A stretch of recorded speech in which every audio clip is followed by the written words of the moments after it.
see Mitchell took the center. Oh! He uses that separation to perfectly time that knee. Smiling. Oh! He couldn't finish the fight. He's got Barry's out!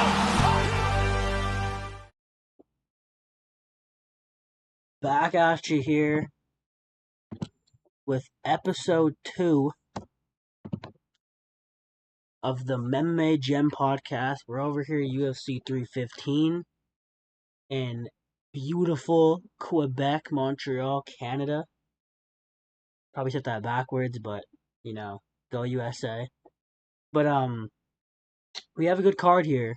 Main event: Jack Della Maddalena, Belal Muhammad. Double belt fight, because second fight, co-main, Valentina Shevchenko, the legend, Mannion Fiorot. Another solid, very high level women's MMA match going on there. Then we have some other great fights sprinkled in. And we're here to provide you with our top predictions, overall insight, and most importantly, the betting lines.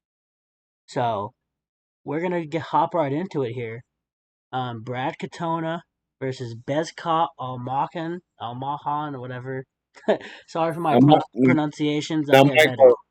Now, Mike, before you get into it, let me just send a big, warm welcome. We got some 50-degree weather up here. There's no snow. Plane touchdown. Like Drake said, I was out like a light. Yeah, okay. Plane landed on the ground. We got no moose. We got enough moose shots. Large caliber in case we do see a moose. I'm just scared about fucking moose. That's all I'm scared about.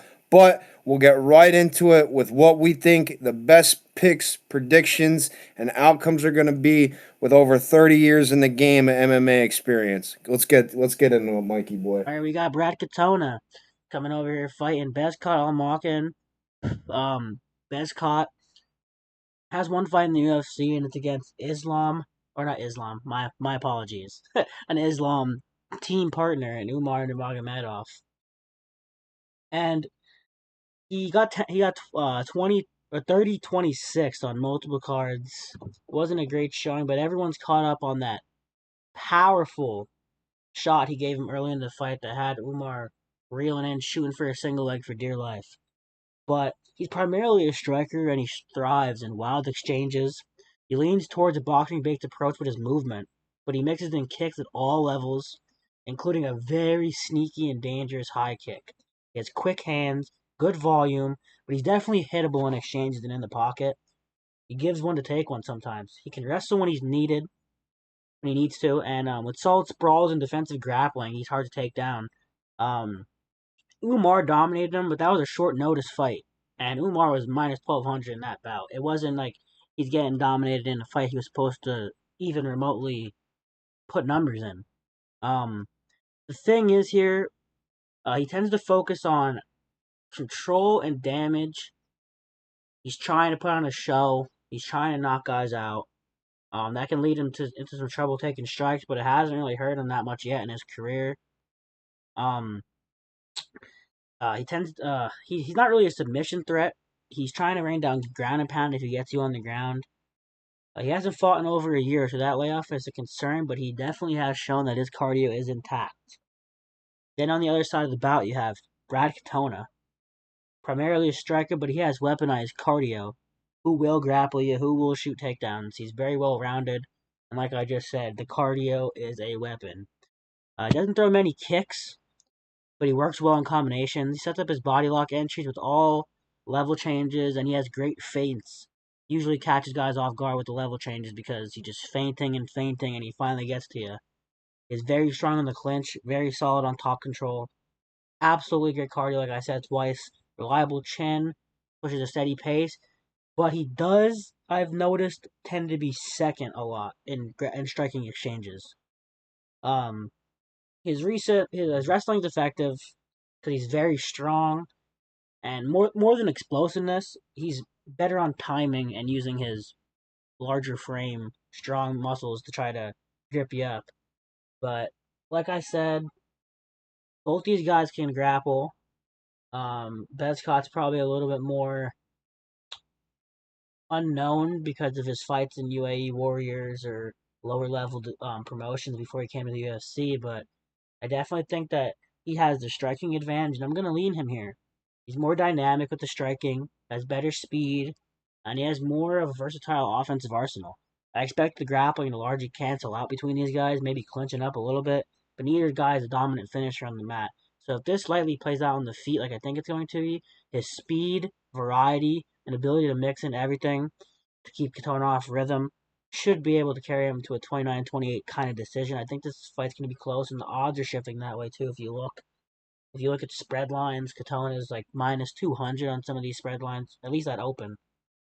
The current odds felt wide when I made this write-up. It was around minus 188 when I was making this write-up. It's now dropped on DraftKings to a minus 140, which I like a lot more. Best caught by decisions are going to be my official prediction. Brad Katona, if he wins, I think it's also a decision. He's never even finished in his career. He's good at clinch work, and he can make this dirty up against the cage if he can employ his strength.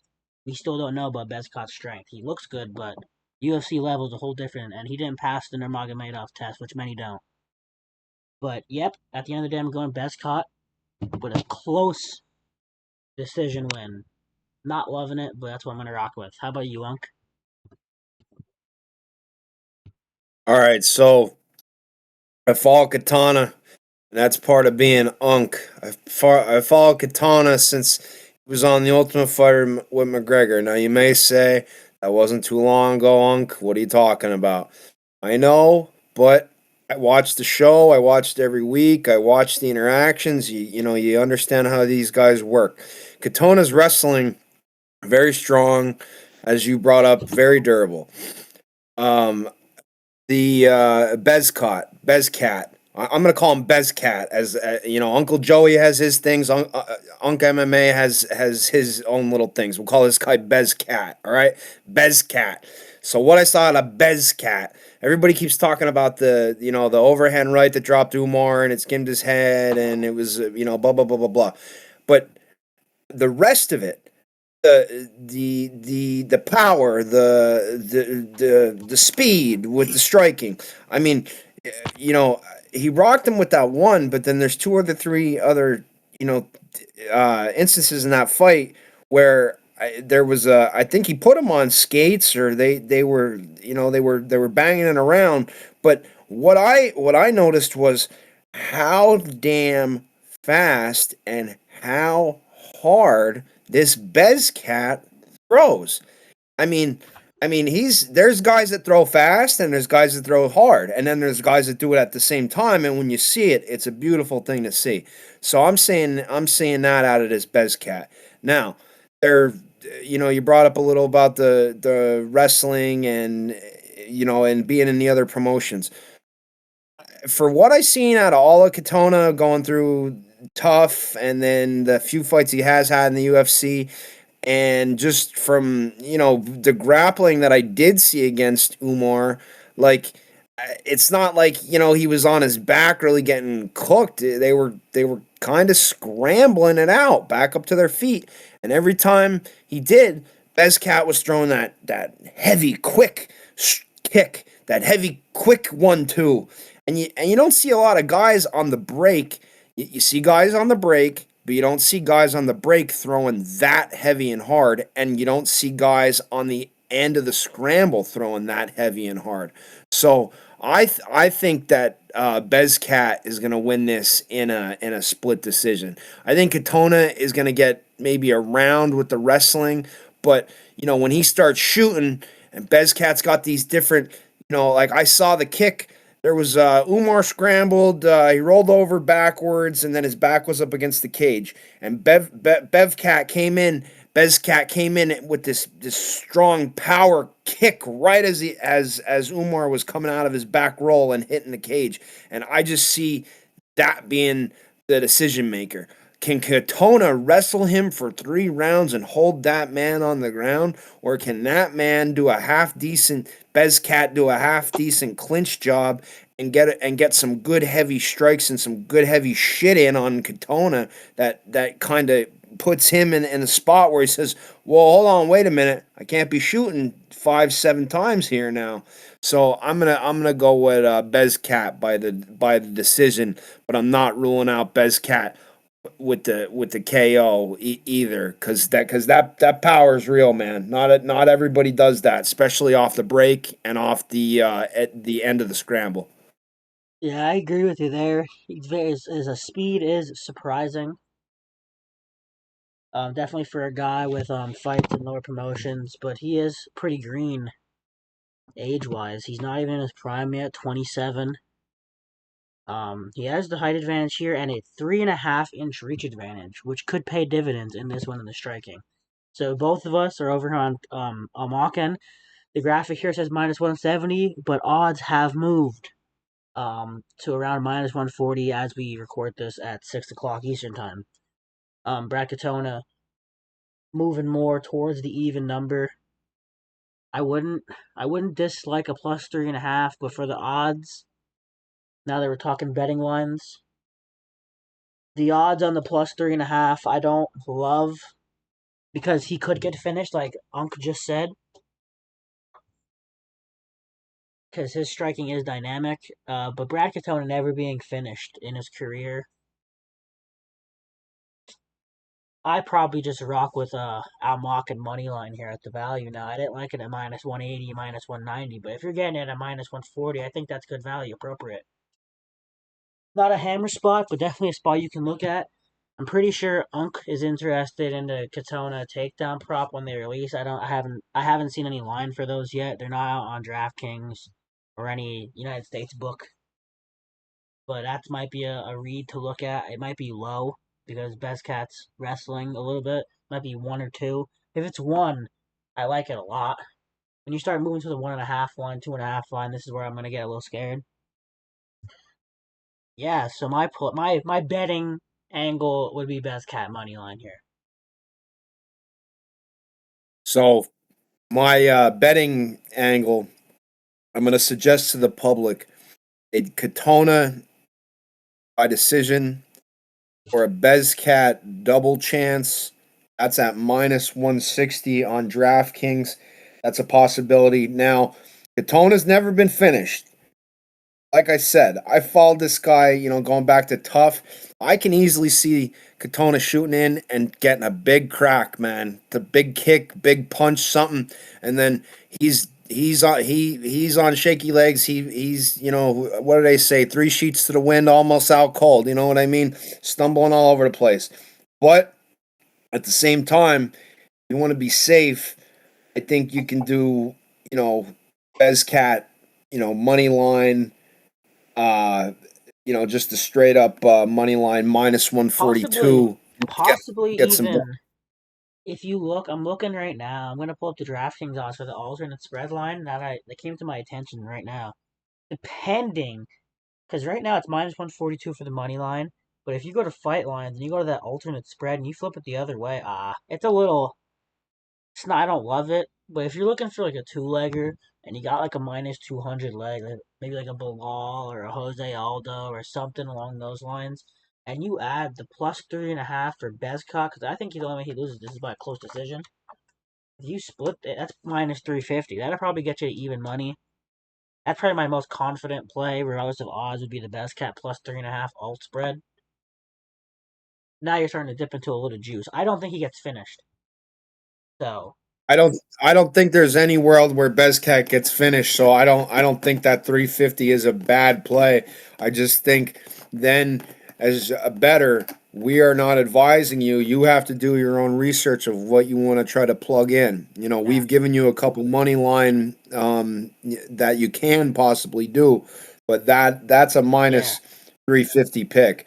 But I think we're both on a unanimous here that if Bezcat loses the fight, he's losing by decision. He's not getting finished. So do with that as you may. yeah, that's a nice. So we'll move on from that fight. That's a way to start off the card, though. With that fight, I like it a lot. Um, and we'll Great move way to on. start off. Great way. And we have another banger right next fight. We have Jung Young Lee versus Daniel Santos. So this fight, overall, it should be a brawl on paper.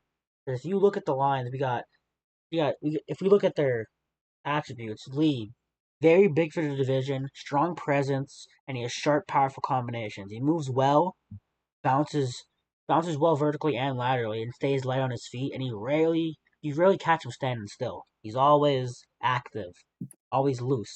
Goes with volume and in combination. He's not just throwing 1 or 2 punches. He's throwing heat, multiple. He targets the body a lot, which drains his opponents. You see it in most of his fights. He did get beat by Hyder Amil, and it was in one of those brawls where Hyder Amil I think it was a 36 punch combination from Hyder Amil that won the fight. He just kept punching, and he didn't even knock him out. He just caught him really bad, and he was not out on his feet, but it was alright stoppage. He was just getting punched in his face a lot. This is not the way that Daniel Santos fights. Daniel Santos is your typical your shooter box product, relentless pressure, creative striking, and he has a very dangerous active guard. Throws kicks at all levels, especially the body, maintains a high tempo and blends combination well. However, I have seen in the pocket, he drops his hand during exchanges, and he tends to lean his head to certain directions. And in his last fight, it might not be his last fight, one of his last fights, he fought John Castaneda, and John Castaneda almost knocked him out with a head kick. Actually, I've seen fights stopped quicker than they let him recover, but I've seen fights stopped less than that. He was doing the chicken dance multiple times in that fight, and John Castaneda is not a guy who does that. John Castaneda is the guy who's going to grind you out for 3 rounds and get a split decision victory, and he was putting Daniel Santos on notice. So I noted that, and he has solid cardio, and he's well-rounded. He's moving up from 135, though, in this one. He missed weight. That fight against John Castaneda, I believe, was a 140 catch weight. He missed weight, and he was supposed to fight, slipping my mind right now, but multiple weeks ago. Wait, Mike. Who's coming up? Because Lee's 145. Santos is coming up? Yeah, Daniel Santos is coming up from 135, yes. He was supposed to fight recently, and you guys had him as a dog, I remember. Then he ended up not weighing in or missed weight or something. Did not fight. Now he's fighting this one.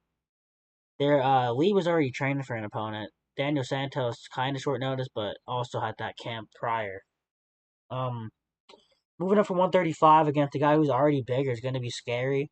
And Young Lee himself is also a black belt. Yeah, everyone has a black belt, I guess, nowadays, but I didn't test the legitimacy of his black belt. I probably should go that route. I don't think he's going to be playing around. Korean black belt. Yeah. Overall, this is a razor thin margin, razor close, and the line reflects it. Opening line, I'm pretty sure Daniel Santos was around a minus 170-ish favorite. Now this line's flipped. I lean slightly towards Jung Young Lee, just because I could see he has more power in this one, and Santos gets lazy in exchanges, and if he can get put down by John Castaneda, Jung Young Lee can definitely put this guy down. He has the size advantage. Let me see. So yeah, the reach advantage is 6 inches for Jung Young Lee, and if they're not going to be on the ground, because Jung Young Lee has some really good takedown defense, really solid takedown defense. So I don't see this going to the ground. And if this stays in brawl, I'm going to take the guy who is more defensively sound and has more power. I've seen fight. This isn't a spot to hammer, but I really do like Jung Young Lee. I don't think he's usually one of these Korean cans. I think he could have some real promise. And I think Daniel Santos gets a little too lazy. Not lazy as in his activity, but defensively. He'll drop his hands in the pocket and get clipped, and I don't think this is a guy you can do that against. My prediction officially is going to be Jung Young Lee via KO. Even though Daniel Santos has never been knocked out, probably should have been knocked out against John Castaneda. So his knockout at plus 280 is what my prediction is. Santos wins by decision. I think if he wins this fight, I don't see him knocking out Young Lee. I don't think he has enough active volume to keep flooding him like Hyder and Mallot, unless he gets him with like a cut or something with those elbows. Not a 10 out of 10 confidence play. I would have liked him more at dog money. But if you're gonna take a pick, I think I'm going Young Lee here. And the future, they call him the future Korean zombie. He's the Korean tiger. So Yes, he yeah. won. Every week we got He also won Road to the UFC, which I hate. If you guys have been following at all within our Discord or on our first episode, I probably said it last week. Road to the UFC guys are usually not good. This guy's pretty good. So I'm gonna rock with him here. I'm not max confidence, but that's the side I'm taking. How about you, Unc? every week we got a new mountain tiger, new mountain eagle. You think they'd run out of them by now? Get it? Every week we got a new mountain guy coming in. No, but realistically here, all right, listen.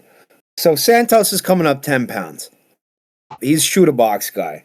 Then we got young Lee, who has a Korean black belt. I don't even know, who's this guy been doing jujitsu with. But I think the storyline here is this cat coming up 10 pounds and he's trying to bang it out with Hammer Emil, bro, or whatever. However the hell you say his first name. I know Emil though. I say Hyder Emil. That guy, he'll bang it the hell out of you. That guy punches a lot. Yeah, we got future Korean zombie cat here that lost in the first round in an absolute slugfest, brawl, drug out war. But I think the story of the fight is, can Mr. Daniel Santos coming up 10 pounds, what can he do with that to Mr.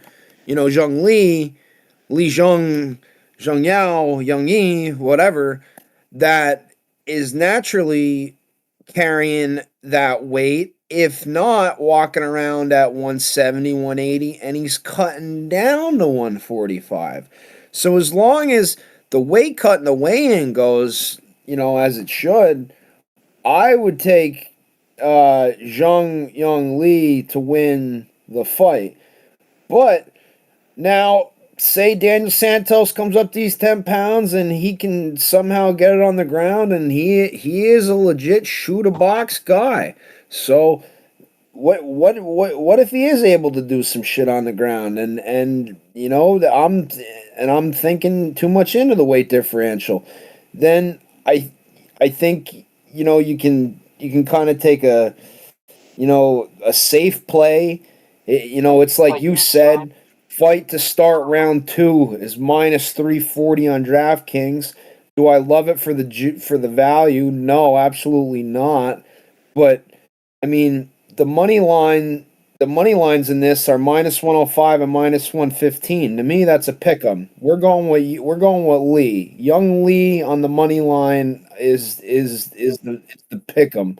But what is my Martians got the death beam on Earth, and what is the go-to that I believe will happen?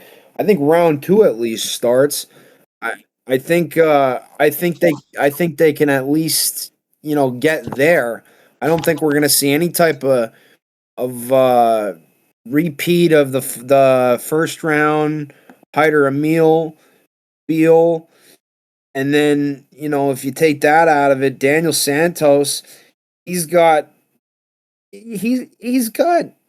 about 3 in his last 15 fights. Or no, I'm sorry, he's got 14 total. So in his 14 total fights, the guy has 3 first round fights, and he won them. Armbar, KO, and KO. Well, we know he's not KOing Young Lee. So I'm going to go with they at least make it to the second round on the very juiced play as my best pick of this particular fight, but I'm going with Lee to win by money line because his weight and his ability to control himself on the ground, as well as having the overall better striking, I think wins him out the decision. Yeah, I can rock with that. I'd say I like Lee for the pick'em odds, but my overall favorite play of the whole fight would probably be Young Lee plus 3.5 alternate. I think if he loses, he's losing a close decision in a brawl. I don't think he's getting finished. So that's a minus 185 right there. So do with that as you may, because that's not as much juice when you're considering Bet365 has his money line at minus 125. So Right. you're still in the minus ones, and you're getting plus 3.5 cushion. If you take anything with that plus 3.5 in the normal reality or in the realm of like normalcy, is you're gonna hit plus money. So Right. if you parlayed that Young Lee plus 3.5 and the Bezcott Almakhan plus 3.5, you're at minus 102, so plus 100 even, pretty much. So There we go. that's a plus one even play for two alt spreads back to back. I think that's a very manageable play, and we already just made it. But with that being said, we both are unanimous on that, and we'll keep this moving, and we'll go to the next fight. This one's arguably the worst one on the card. Marc-Andre Barriault versus Bruno Silva. So two guys, this is the cut fight for sure, in my opinion. Whoever loses this fight's getting cut, and if someone wins a boring decision, I think they're both getting cut. Got him. So Marc-Andre Barriault, Canadian guy. So this is a home fight for him. I don't know if that really matters for Canadian cards. I've been saying that because I don't know if it was the last card or 2 cards ago that was in Canada. They mostly got smoked. But go to We have difference of opinion on this, but I've also watched the sport very long time. Maybe they've changed their ways. Continue. Barriault. He's a well-rounded but mid-tier guy. He's very strong jabs, throws good combinations, and uses his pressure pretty effectively. He's not a committed wrestler, but he will clinch you when he needs to and make this dirty fight. I typically prefers to stand and entertain the crowd, though. He likes to put on a brawl, and when he's in Canada, I don't know if he's going to want to win or if he wants to put on the brawl. But I hope he knows if he loses, he's getting cut. He can strike at range, but he shines most when he's moving forward and forcing exchanges. Durable but active, and he's not really a finisher. Then you got Bruno Silva, struggles with leg kicks, and he looks like he's in fucking quicksand. Sorry if I can't curse on YouTube. Not like we're monetized yet, but still carries legitimate knockout power. Stands tall, makes him a target for takedowns because he stands tall and he just fucking stands there brawling. And he's so slow with his feet, does not move. He can strike at range, and he has some real power.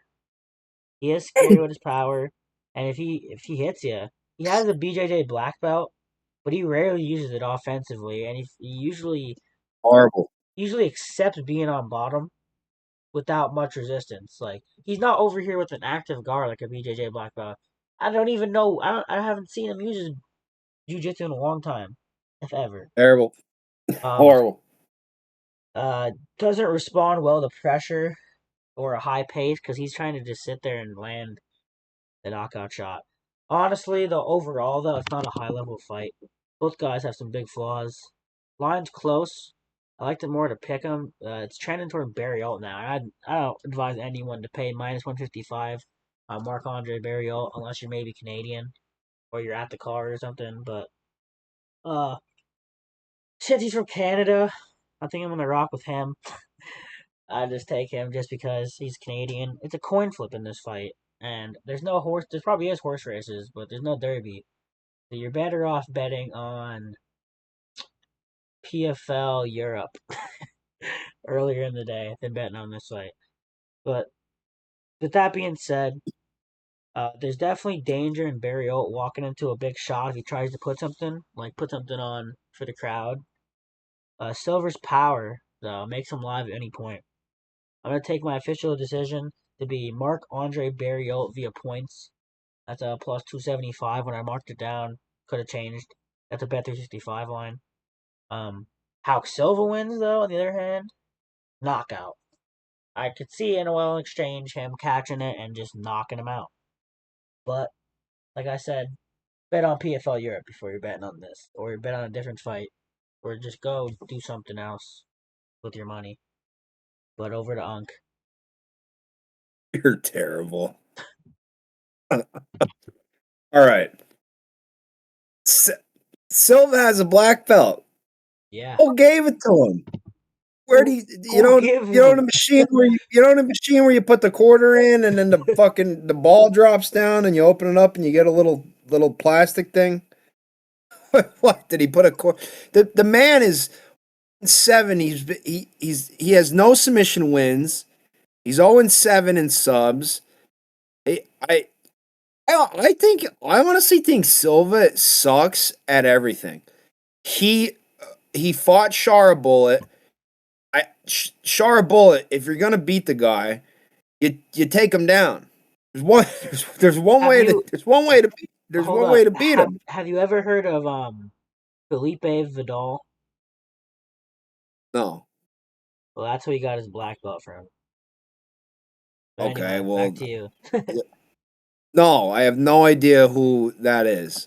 Well, he needs to take it back because he's not using it very well. 0-7. So to me, tells me and then he fought Shara Bullet. If you find Shara Bullet and you're not you have any type of fighter IQ, you're shooting or you're trying to take the man down. I went back and checked the takedown stats on that just so I knew I wasn't crazy. Also, I think he got 1 out of 4 or something like that. Also, Hold up. My bad. I don't want to interrupt you, but I found the lineage for his coach. It goes Carlson Gracie to Andre Pedneris to Robson Mora. That's his coach, Robson Mora. So he's 4th gen.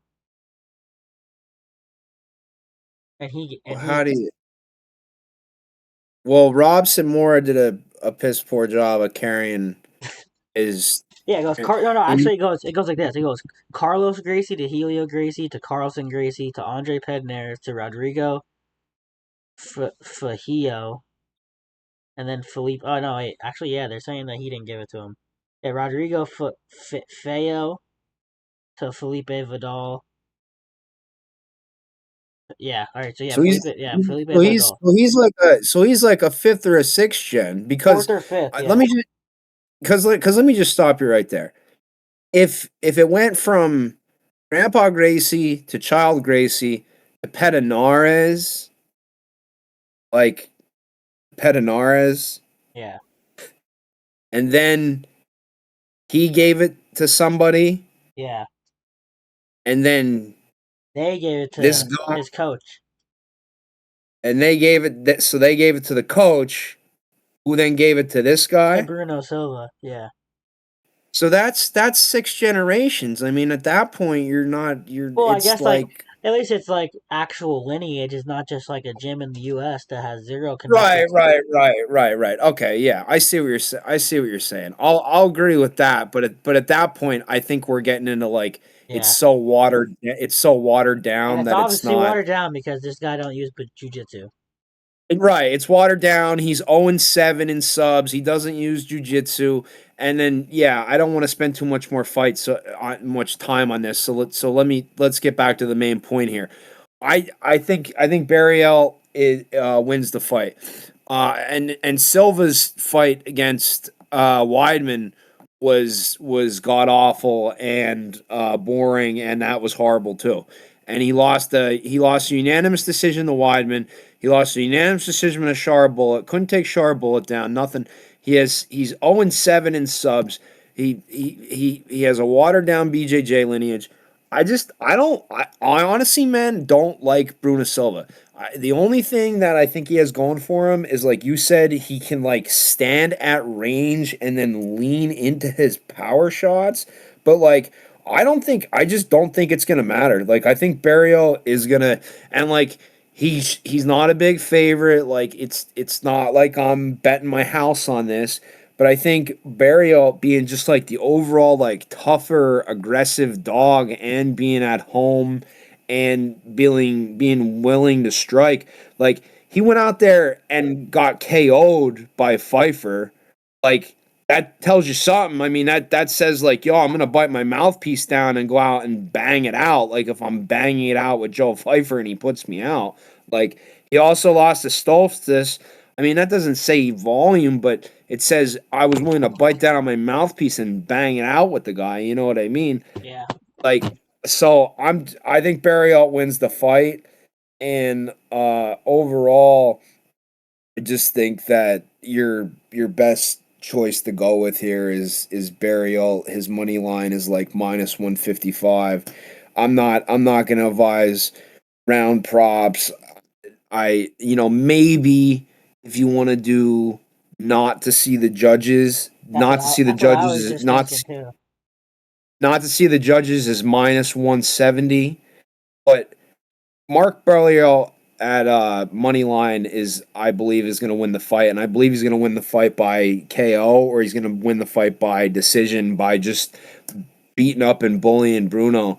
I don't think Bruno can out grapple him, and I don't think he can outstrike him. So at that point, it's just like two guys in there slugging it. But I don't think it sees the judges, and I think my overall best pick of that whole thing is going to be no minus 170. It doesn't see the judges. Yeah, I like that play as well. I might put that as my favorite play.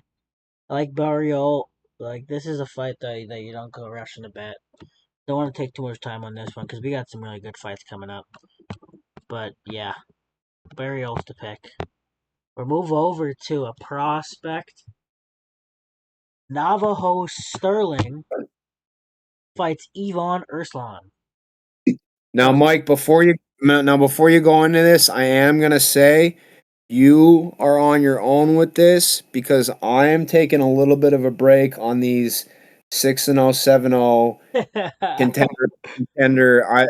So this is all you, buddy. Whatever you want to do here. All right, I'll make it quick then. I can understand that, especially after Bo Nickel last week. I got to take a little bit of a break with these guys. I don't first fight anything and Simon and Wellmaker and so I gotta take a break with these guys.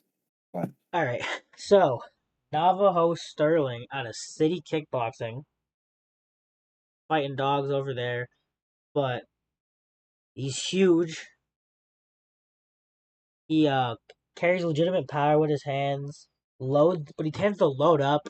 Like, he pulls back a bit. They're not like they're really telegraph punches. I feel like he's fighting like a quick defensive striker. Lucky for him, Ivan Erslan's not one of those. But he's been dropped before, or not? He hasn't been dropped before. Sorry, my bad.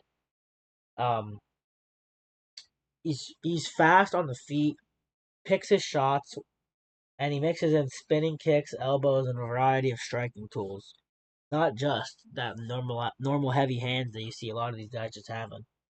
He shows solid takedown defense, but he hasn't been tested by high quality guys, being only 6-0 in the pro. And I saw some of those fights. He was fighting guys I don't even know, Walmart employees. But he's still undefeated, has some hype behind him, and he's unproven. He's a question mark, but overall, Ivan Erslan, he's flat-footed, lacks lateral movement, and he gets beat to the punch a lot. He's just one of those strong, rugged Eastern European guys.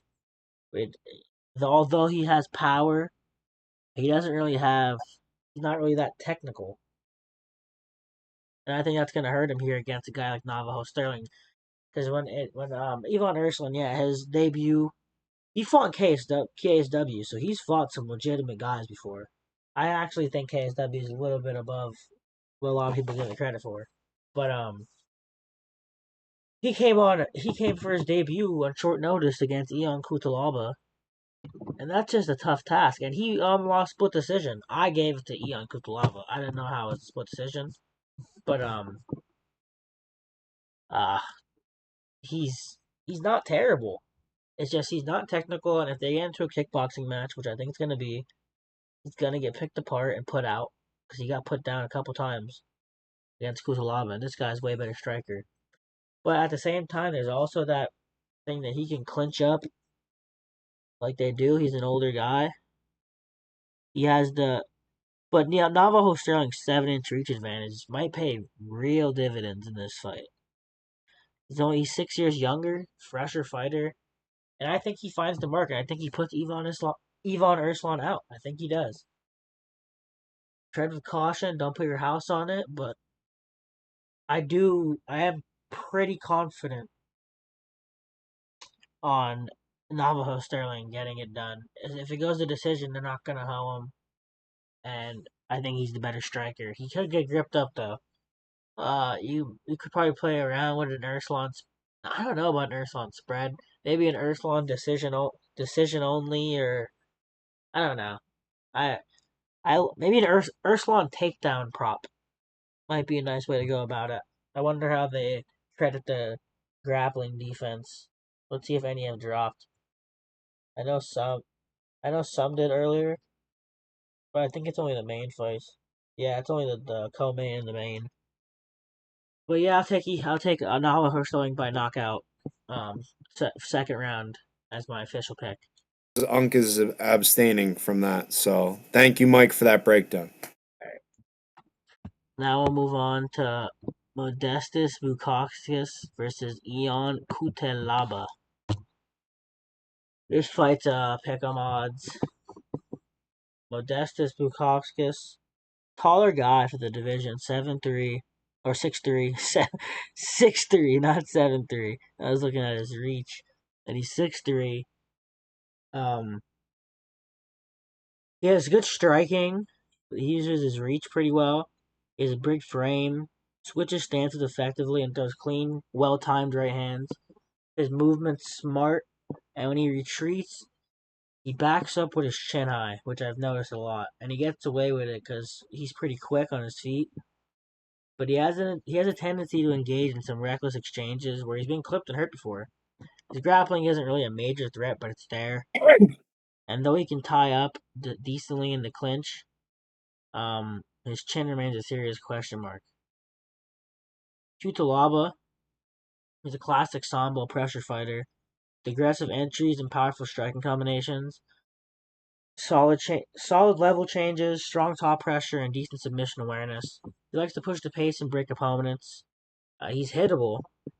He often stands in the pocket and eats jabs. That might hurt against this long reach of Modestus.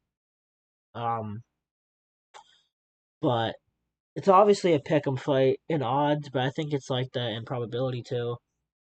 It could easily be fight of the night type brawl or end inside the distance. After running it back in my head, I'm going to lean Cutelaba.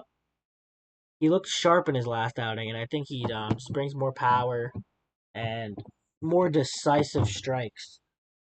Modestus is dangerous, but his defensive lapses worry me here, and I think he has the grappling disadvantage. So I think that Cutelaba can get a finish in this one. Actually, I'll take Cutelaba. I'll take him by knockout at plus 170 as my prediction for this fight. How about you, Unc? All right, so watching Cutelaba a long time, going back to he was painting his face and is doing the paint before anybody else was doing it. I mean, Jesus, that goes back 6, 7, 8 years now or something like that. But one of what I'm trying to get at is Cutelaba has always been very, very, very powerful, destructive striker. Has always been a force to reckon with. Has always had good grappling, very underrated grappling because he got into a span for a couple of years where he was just being a crash out dummy.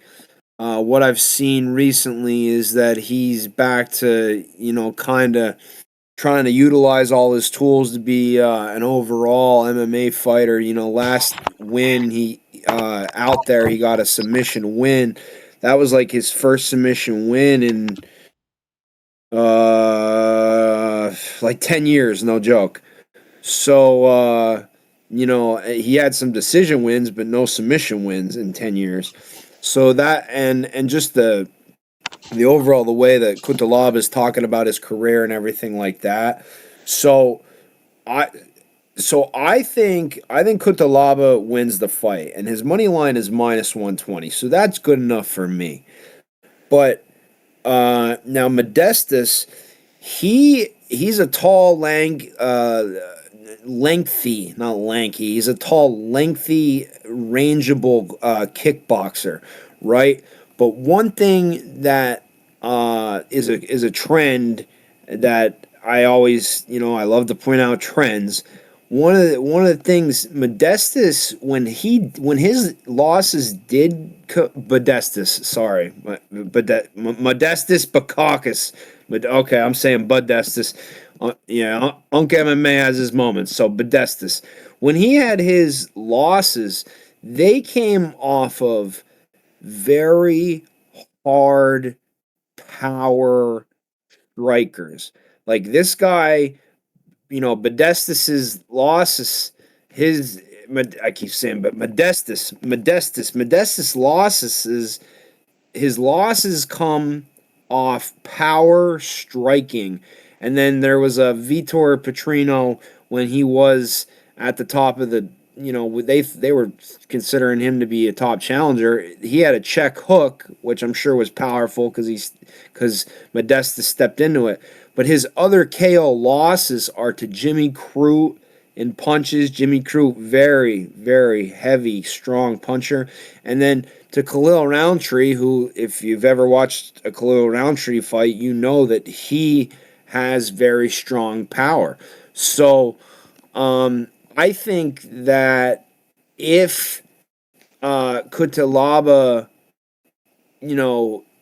really puts it on him, I think he does, because I'm really not too high on Cutelaba winning by KO, just due to the fact that Modestus knows how to survive in there. But going back to the trend of seeing how he lost with these previous power guys, Cutelaba is that same type of guy. He has that same type of power and throwing in the grappling as well. So I think that Cutelaba as KO is a very workable play. But my overall best pick of and this is going to be a little bit of a split here, so if you're going to have to follow me. Cutelaba, his money line, -120, great pick. That's what I think is going to happen. My best suggestive pick of this whole thing, fight to not go the distance, is -250, because I'm not ruling out Cutelaba, taking some strikes at the end of Modestus. Modestus throwing some strikes at the end of his reach there and catching Cutelaba, and what if he catches him? But that's a -250.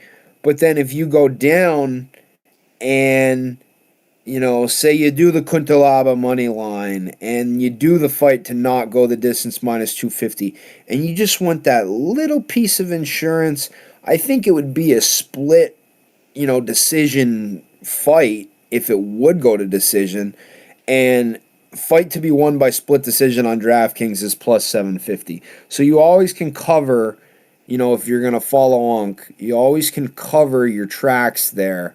Cutelaba money line -120, fight to not go the distance -250, and if it's a split decision +750. So that's my overall betting path. But going on Cutelaba here with the overall grappling and power striking to get either the KO and Modestus taking his 4th KO loss in his career, or Cutelaba to get the split decision win. Yeah, I agree. Cutelaba is the way to go. I think you can find value, and the only way I could see Modestus winning is like you said, catching him on the end of one of his punches with that long reach in an exchange. I don't know if he can get a decision win over Ion Cutelaba. You can get that decision only money line at plus 160. You're gonna be mad if he wins by a finish, which he could live. I'd probably rock with Ion Cutelaba money line as my favorite play if you want to get cute at plus money and you think it's going the distance. But at the same time, Ion Cutelaba really might have found it and put it all together because everyone was on that uh Iman Islam or something. I forget. Like whoever he fought in his last fight, he was the underdog. Yeah. He Iman, subbed him. yeah, I had Cutelaba, but I know a lot of guys that were on at plus money Cutelaba too. He has a new camp. Well, before his last fight, new camp. He's looking at his career a different way. I think that he might have put it all together, and we're gonna see. And I'm not too sold on this Modestus guy, so we're gonna go with Cutelaba money line. And I don't know if you can't really technically call him a dog. It's pretty much pick 'em line, but if he goes to plus money, that's the way to go. I think. We'll move on to the next fight of the night. And we have another Canadian and a woman's fight. Jasudavicius versus Jessica Andrade. JJ. So, Jasmine, pressure fighter. She's pretty big for the division. Um, she's quietly built some momentum in the division. She's 5'7" with a 68-inch reach. She got a clear size advantage in this one. I think she's like 6 inches taller than. 6 inches taller, 5-inch reach, something like that. Her game is built around pressure, clinch control, and top heavy control, and not really wrestling, grappling. She's not flashy, but she's durable. She's disciplined. She knows how to bank rounds. Also fighting in front of the home crowd in Montreal. And if she gets a couple more wins, you can hear her in the conversation for the title. So you might UncMMA here believes in the Canadian boost for the home fighters. So if there is one, she's gonna be getting it in this one.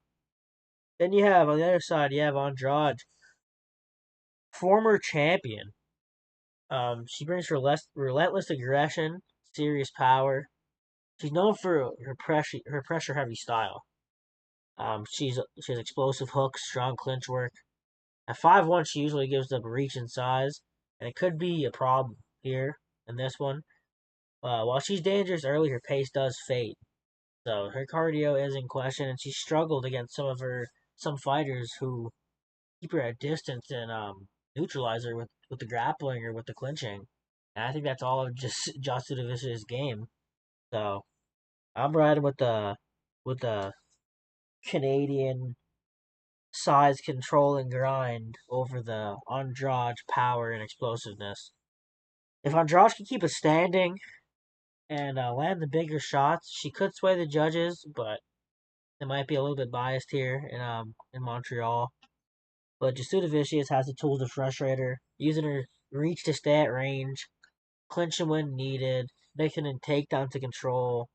Given the recent struggles for Andrade against grapplers and Jasudavicius' momentum recently, I'm leaning towards a Canadian decision, and that's gonna be my official prediction is gonna be Jasmine Jasudavicius via decision. At the time of writing, it was plus 115, and I'm fairly confident on that. Jazz J. So that's my girl. I've called her number numerous times in the last couple fights on the momentum wave, and she's cashed every time. And she's gonna cash again here. So Jazz J is either gonna get the sub, and yeah, Andrade is Brazilian, but guess what? Her BJJ is not the best. But she is very overwhelmingly strong though. She has an ability where even if she technically doesn't know an escape, she can use her physical attributes to get out sometimes. So the Jazz J decision prop of her dragging Andrade to the ground consecutively and putting her just in different type of grappling positions that she doesn't want to be in is probably going to be, the most likely outcome. But we're riding with Jazz J here all the way.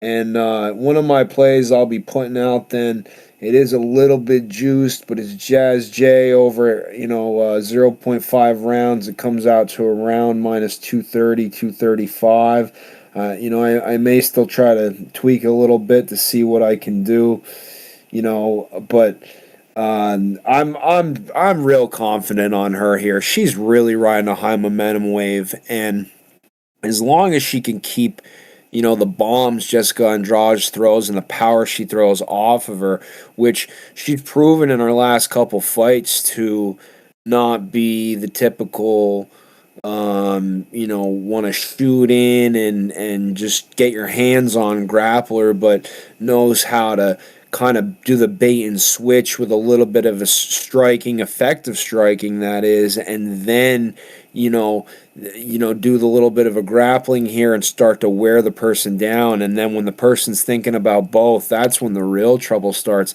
And Jazz J has really, manifested that and is doing really, she's really on the momentum train. So I really like her, in this card, especially in front of the Canadian hometown, and as Money Mikey Boy says here, I'll just give you a quick 20-second refresher. There was an event, UFC 158, okay? They had it in Montreal, Quebec. Oh, where are we at on Saturday? Montreal, Quebec. And out of the, 15...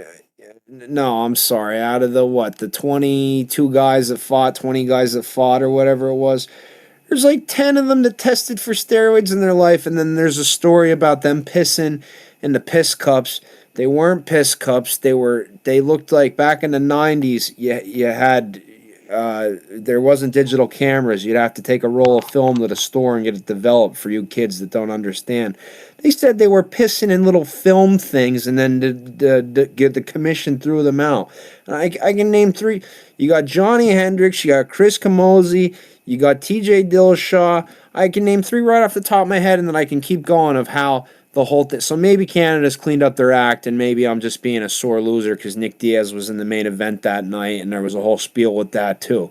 He never failed for pot in Canada, even if it was legal, but that's a whole side story.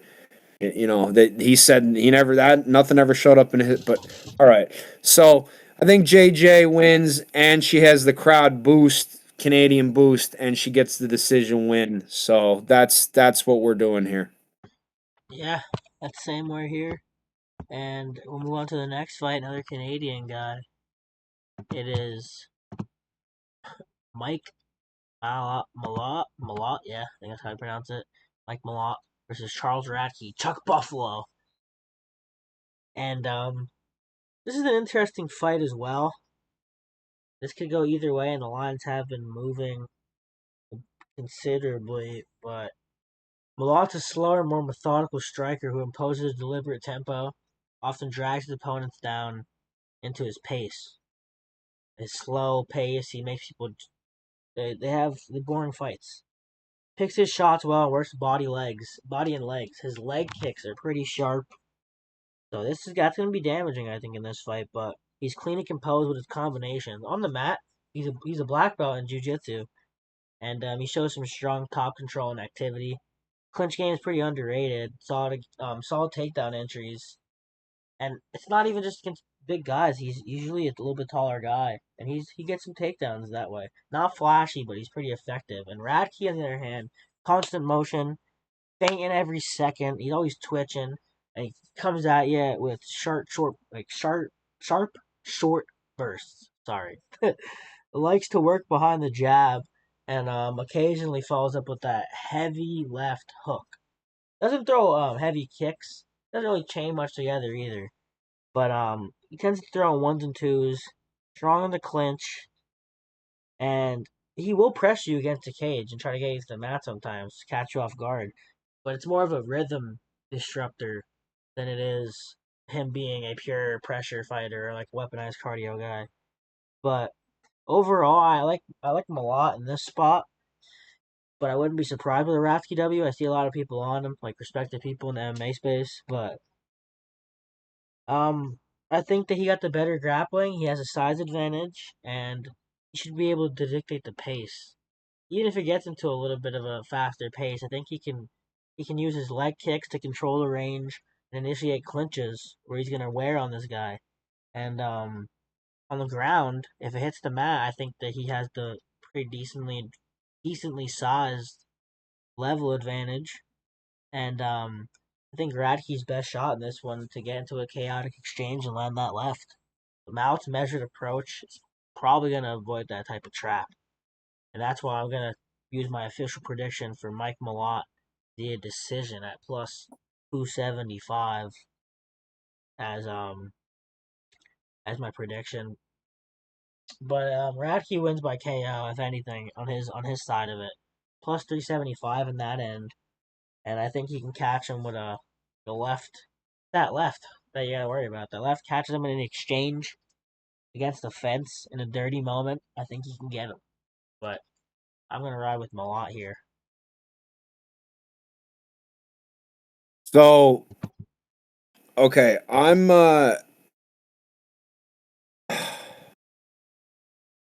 so who wins the fight? So I'm gonna say Mike Mallot wins the fight just because I think the grappling presence always unless always wins the fight unless there's a striker that has unbelievable takedown defense, and Radtke, doesn't have that. I was kind of toying around in some discussion, earlier this week and in these last few days about Radtke. There's a lot of like bad energy in the media and the interviews with these two guys. They seem to like not like each other and are bringing a bunch of extra stuff, America, Canada into it, and it just feels like to me that it's going to be one of those fights where it's going to be like a knockdown, dragged out fight. So then you go in and you do the research, and Radtke has never been subbed, but he only has 14 fights, and of those, 4 of them are in the UFC, and then the rest of them are in like, I don't know, half decent. Some are half decent, and then some are just your backyard leagues, and the competition isn't the best. Like the overall competition that Radtke had, I don't believe is the best competition. Then if you go over to Mike Mallett's competition that he's fought and what he's done, he's done some high level submission to some and knocked out some guys that are legit, and had decision over some guys that are some legit fighters here. So I think you're going to see a lot of action in this fight, but I think Mike Mallot, especially with the hometown advantage and everything else, I think is the way to go. Him to win the fight, his money line. But my personal best bet of what I personally am playing for this fight is the Mike Mallot to win by decision. I'm sorry. What I am personally playing is the Mike Mallot to win by submission, or Charles Radtke to win by KO, which is at plus 105. Because and Mike, pointed something out to me earlier, which I had to go back and I had to reassess, was this Radtke his gym and where he's trained and what he's been through, there's nothing in any of this to me. Like I'm looking. He has one takedown in the UFC, and it was against Blood Diamond. He shot 6 takedowns against Blood Diamond. He got one takedown. I mean, Blood Diamond isn't like the most elite wrestler. The cat's from the Congo. He doesn't have the best hips. So looking at this, I think Mike Mallot can sub Radtke if he gets him in the grappling exchanges on the ground. But that's me being, overzealous to get a plus money play here. But I think Mike Mallot, if he doesn't get the sub, he wins by unanimous decision. If Charles Radtke doesn't get the KO, I think Charles Radtke's only path to victory here is the KO and putting intense striking pressure on Mike Mallot. But once again, I just think Mike Mallot's grappling and the way his BJJ is, and I don't think I was thinking of the same individual when I had originally assessed this, because when I went back and checked this, I'm very confident that he should be able to sub Charles Radtke in this fight, and that's Unk's breakdown. So Unk is taking Mike Mallot by sub, or Charles Radtke by KO plus 105, but Mike Mallot I think is going to win the fight, and his money line is at around 160. Yeah, I could ride with that. I think the sub is definitely alive when they get on the ground, and if Radtke's to try to close the distance and make this an active fight instead of a lost type of fight of standing in that range and trying to make this boring, I think he's gonna make a mistake on the ground. If he gets to the ground, I think it's a mistake. I think Mallah has a decent guard, and I think he's live for a sub. I don't think he's gonna knock out Radtke, but sub or decision, double chance might be a nice read. And actually, I look at the odds on that live right now. On Bet365, the odds for the double chance for Mike Mallot sub decision is minus. Oh no, it's plus 135 sub decision double chance. I like that. That's my pick for this. I don't think he That's a knocks great. Charles. I don't think Charles Radtke gets knocked out. But I think Malak can beat him by either submission or decision. If you're getting it at a plus 130 or higher tag, that's a way to play that, because he was getting juiced. He was up at upwards of minus 200 at one point. Now he's coming back a little bit, but yeah, I'm an American, but I'm around with the Canadian again, back to back fights, and we'll keep this one moving into some. I think that's a good play. And also plus 140 on DK. So if you really want that extra Yeah, juice, don't forget to check both books, guys. yep. So we'll move on to the next fight of the night, as we're on the main card now. That might have been a main card bout, but Benoit Saint-Denis. We'll make this one quick. Because this one's pretty crazy. Benoit Saint-Denis versus Kyle Proplec. Benoit Saint-Denis, I think he opened at like minus 1,800 or something absolutely absurd. He's at minus 1,200, minus 1,000 on 365 right now. He's fighting a hometown guy, Kyle Proplec, who was in the UFC years ago and lost. I think he went 0-2. But Saint-Denis is a relentless southpaw pressure fighter who thrives on chaos. He uses his left kicks to the body and head to back his opponents up.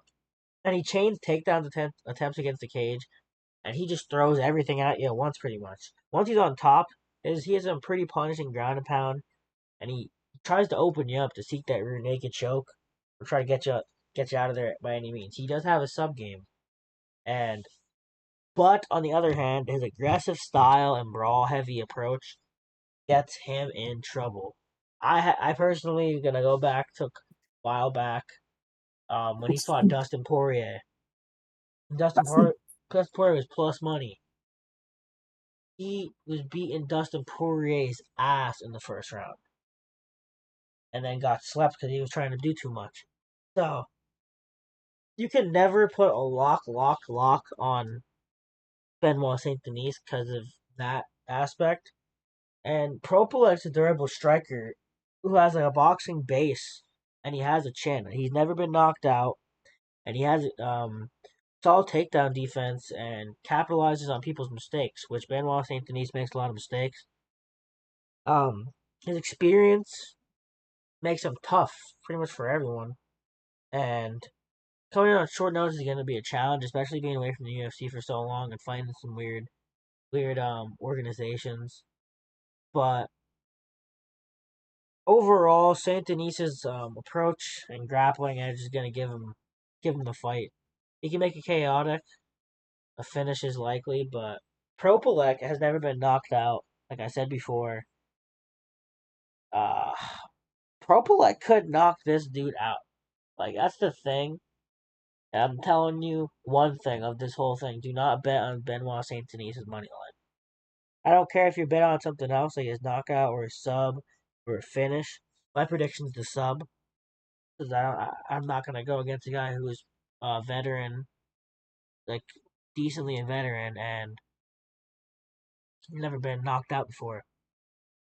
So, but you can also, I think the value play is just to rock with Propelec because he's just the odds are so wide, and Benoit Saint Denis can get knocked out. So, I think it's dog or pass, or try to maybe take a. I wonder. I don't see any lines yet, but a double chance for the finish for Benoit Saint Denis, probably like minus minus 600 or something crazy. So I'm just gonna pass it over to Unk because value in this fight shot unless you're taking the dog. At the time of this recording, it's around 7:20 Eastern time on Thursday. We'll have this out for the public tomorrow, but on DraftKings, Propelec is plus 675, BSD is minus 1050. They have over 1.5 and under 1.5 rounds, and that's it. You can't bet anything else on the fight. That's it. You have 4 selections. You click it, that's it. There's nothing else. So, what do we put out to the public? I mean, I think you just want to pass because Mike, we're really not trying to spend time on this because BSD is supposed to be the sell your house, put your mortgage on. But as we saw with anybody that has somewhat clean boxing like Dustin Poirier, he can get put out. And Propelec has a chin, and BSD just sometimes be trying to do too much. But we're also not in good faith going to advise you, that we are gung-ho on these plays. The value plays, like Mike said, Proplec is a plus 675. You want to throw, I can't even say a quarter unit. You want to throw less than that, a quarter of a quarter. You want to throw a 1/8 of a unit, then be my guest. But we're not Unk, and I believe Mike is pretty firm on this too. We're not advising a play on this fight. Yeah. It's too volatile. It's too volatile to go in either direction. Maybe like the not to go the distance. But it's not out. So I have under 2.5. Jesus, bro. Under 2.5 rounds is minus 550. Yeah. We're just gonna we can we're just gonna move on from this fight and we're gonna go to Alexa Grasso versus Natalia Silva. Alexa Grasso, former champ, over here fighting a great striker in Natalia Silva, but Natalia Silva super fast with a deep taekwondo base, constantly moving, constantly throwing. She uses crazy front kicks and kicks at all levels with no telegraphing at all. She's like the Giga Chikadze of women's MMA, and she is super fast with her striking. But with that being said, She struggles when the distance is closed. And if you can clinch her and tie her up, tempo shifts a bit. She's not that easy to control, but when she does get controlled, that's when you can win the fight against her. Grasso is a clean, technical boxer, thrives in the pocket. She's flat-footed, kinda. She prefers to lure people into her or stand there and wait for people to throw first so she can get exchanges and counters. Um, doesn't close distance doesn't close distance particularly well, and lacks like really dominant wrestling. But she has a solid grand game from top position. And if she can get Silva to the match, she will have the advantage. And her positional awareness and submission tools are somewhat legit. Getting Silva down is going to be a challenge with the speed differential in this one. But she's going to be constantly moving around horizontally, coming in, kicks in the face when she's shooting. And just feels like a terrible matchup for Grasso.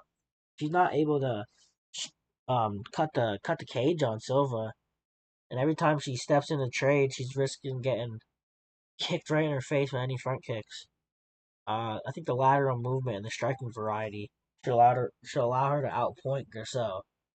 Unless Grasso surprises with some offensive wrestling and has been working on her takedown defense and closing the distance and shooting legs, I could just foresee Silva getting a clean 30-27 on the cards. Maybe around because it's women's MMA. Because if she catches her once, she can spank around. But I think my official prediction is going to be Silva via decision minus 150. Fairly confident on that. If Grasso wins, I foresee it being a submission. Because if she closes distance with a wild exchange and like drags Silva down and catches her in a scramble, that's the submission for Grasso is plus 1,000. So I think it's worth a sprinkle 100% since she has the pedigree and has subbed Valentina Shevchenko. So I'm gonna rock with Santos with decent confidence. Minus 250 is a little steep, and it's probably even worse now. But I think she wins. I think she's just gonna her striking is levels above. She might be the best woman striker I've ever seen.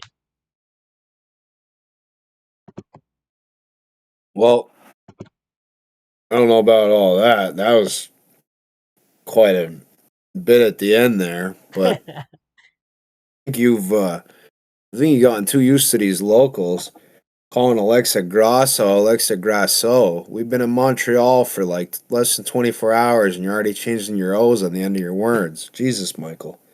Alexa Grasso.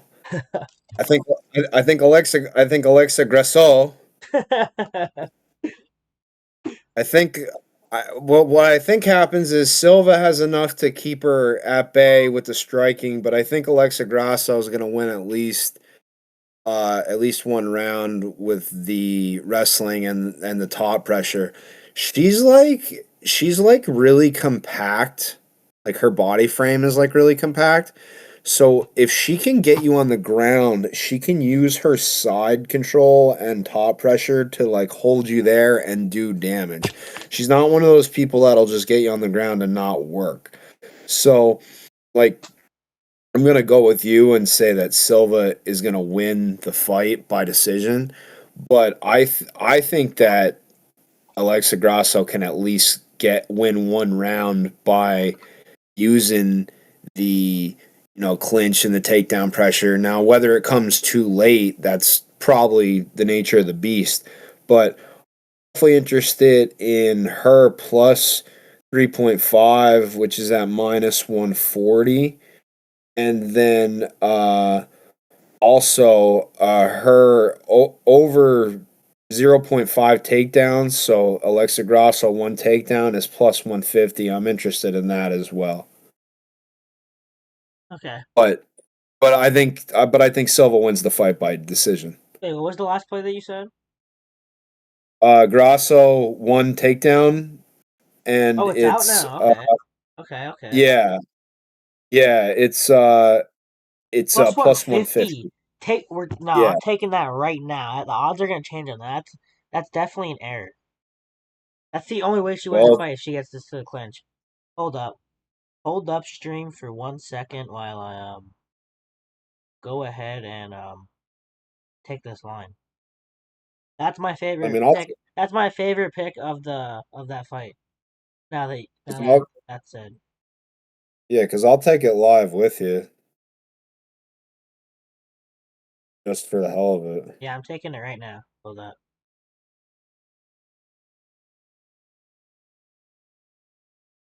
So I'm probably gonna take a half unit on that, and then maybe a unit on her line spread. Yeah, I just took it. I got it in. Cause the line literally just dropped, and I guarantee you that line is going to minus money. I would bet on that separately. But we'll move on from that. I'm glad that you just found that. That's my favorite as Yeah. well. Yep. Well, we'll move on to the. I think this might be the feature bout, but I don't know. Got Jose Aldo versus Ayman Zahabi. Jose Aldo, the legend. Yeah. Might be a little bit biased on this, but he's solid.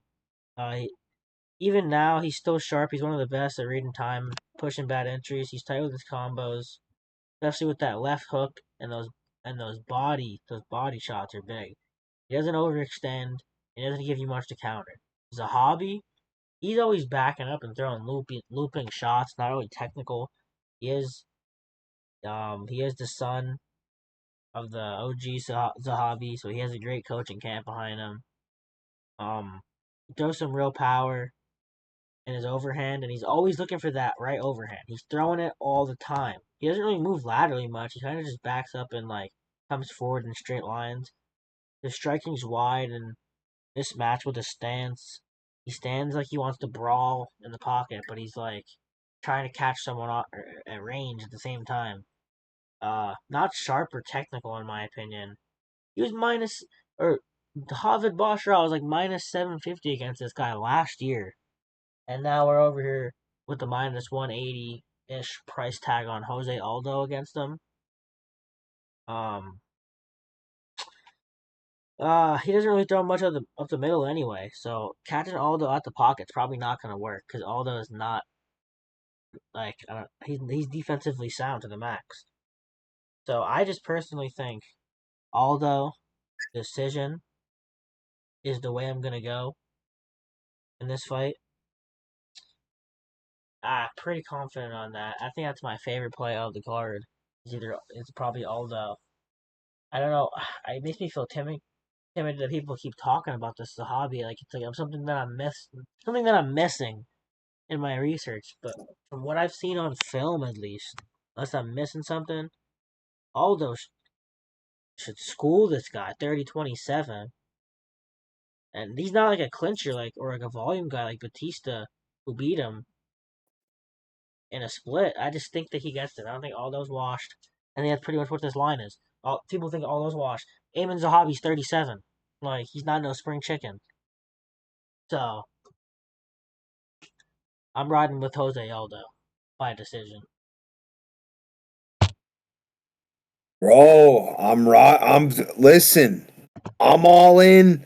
Like Jose Aldo and a bunch of crazy Brazilians are in a favela right now, sharpening up weapons, getting ready to ride out of there, just take over someone's town, blood, guts, etc. Like I'm all in. I'm all in. Jose Aldo leg kicks. He should break Zahabi's leg in half. Jose Aldo boxing. He was boxing with the Brazilian a couple years ago. He was boxing, and I mean, it's been a couple. He took time away from the UFC to go fight professional boxing.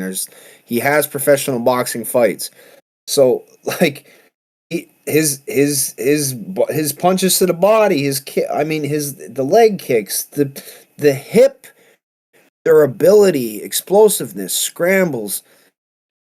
Jose Aldo should win this fight all the way around. The only thing I don't like is that it's Firas Zahabi's kid. So, I do believe, Unc believes in the Canadian home field advantage. And this guy's dad built TriStar, which is top 5 gyms in the world. and I mean, that's his dad is a John Donahere BJJ prospect, and John Donahere was Marcelo Garcia's prospect, and Marcelo Garcia goes back to like one of the first classes of, I believe, Matsu Maseda that taught Grandpa Gracie BJJ, taught him. So there's a lot going on here with Zahabi, and there's a lot for them to lose and for Canada to look bad.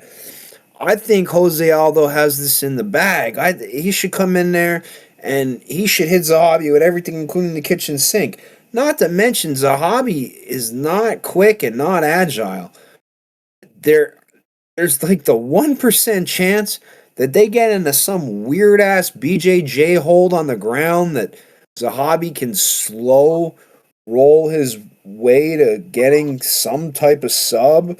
But like Jose Aldo's hips should save him 99 out of 100 times as long as he doesn't have some type of injury. I'm going with Jose Aldo money line all the way around, man. I don't know the decision. Like, I hope to God Jose Aldo comes in there. He blasts Zahabi with a couple of them leg kicks. Zahabi can't stand no more, and then he clocks him with some crazy punches. And I hope he gets a KO. I hope to God. But if he wins the decision, he wins the decision. But Jose Aldo all the way. And if Zahabi wins, I think it'll be a decision robbery. The books think this fight's staying on the feet because both guys. So Ayman Zahabi, one takedown is plus 700, and Jose Aldo, one takedown is plus 400. So this is standing on the feet. So who's winning on the feet? Ayman Zahabi or Jose Aldo? Jose. So Jose's winning on the feet 99 out of 100 because we'll give Zahabi the puncher's chance. so is Zahabi, and Jose Aldo's takedown defense is god level. And that's what I'm saying. Like, I don't see any way how he loses this fight. But I mean, God, Mike, we've seen crazier stuff, and I know you're gonna say, "Well, that was the time we were out in the desert." But Fanat got his ass smashed by what's his name, the dude from the PFL, and it was 30-27s. So, but I mean, I'm rocking with Aldo, man. If we lose on Aldo, then shit on us. All right. So I'm both heavy on Aldo. Aldo's probably my favorite play of the card. Definitely gonna be a leg in the MMA parlay at the end, the gem parlay. That's gonna be gemmed. So we'll have one to the co-main event. High, extremely high level women's MMA bout between Valentina Shevchenko and Manon Fiorot. And we come over here. Fiorot is huge. She's maxed out in her attributes. Strong, built like a tank. She has excellent takedown defense on paper, but she's shown some questionable grappling IQ. She's left her neck open a couple times. Her signature sidekick though is a great tool that she uses to manage range, and it's pretty tough. And when she's inside of range, she has some solid knees in the clinch. She moves laterally well, circles effectively, but her strikes are all pretty wide and not down the pipe. And she has the habit of when she's in the exchanges. I don't know if it's just a women's MMA thing, but I've seen like Natalia Silva, who's fighting earlier. She would not do this. She like swings a couple, she'll throw wide punches, stay in the pocket, and she like takes her time getting back out. And I just think against a good crisp striker, that's gonna hurt her. It hurt her against Rose. Rose Namajunas was actually tagging her up and winning the exchanges. But after a while, her size just wore down. And Rose was coming up for that fight. She was coming out of weight class. So, Valentina is really complete. She's one of the most complete in all of UFC and MMA in general. Here's combinations, clean mechanics, timing is elite. Now she's a well-rounded fighter. Before she didn't have all the grappling. Now she definitely has grappling. She has great level changes, times it perfectly. And she rarely wastes movement or energy. She's she's pinpoint, and this one's tight, like the odds say. I just think Fiorot's takedown defense that everyone's hyping up, uh, is, it looks better than it actually is because she's fought some these good girls, but not super high level that they're gonna take her down. And Valentina is a sharper striker in the exchanges. If Fiorot doesn't like spam the side kick to keep Valentina away, I think that in the exchanges, Valentina's gonna have more moments. She's gonna add in some level changes, and then if she can get the level changes to work, her path becomes clear. And let's be real, if it goes to decision, a potential super fight with Zhang Wei Li is looming. And if she's a champ when Zhang comes up to fight for the belt, like that's something that the UFC can't give up. And I don't think Fiorot's selling as good as Valentina Shevchenko. So I'm gonna go ahead and take Valentina Shevchenko by decision as my official pick. And Fiorot can win by decision on her side. If she uses her kicks well, keeps Valentina at bay, and just uses her size and stuffs takedowns. Not impossible, but we need to fight super disciplined in this one. I haven't seen the level of discipline needed to beat Valentina Shevchenko. Yeah, so yeah, I mean, it's it's gonna be hard to call. Like, you know, Manon Fiorot, I think that's how you say her name. He's gone through like I'm not gonna say a murderer's row, but a very, very good, levels of.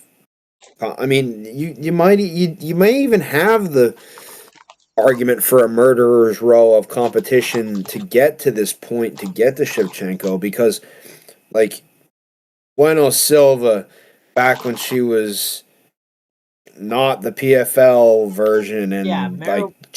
I don't think she's that good. yeah, well, I'm talking like the one when she was throwing the bombs though, like the straight bombs.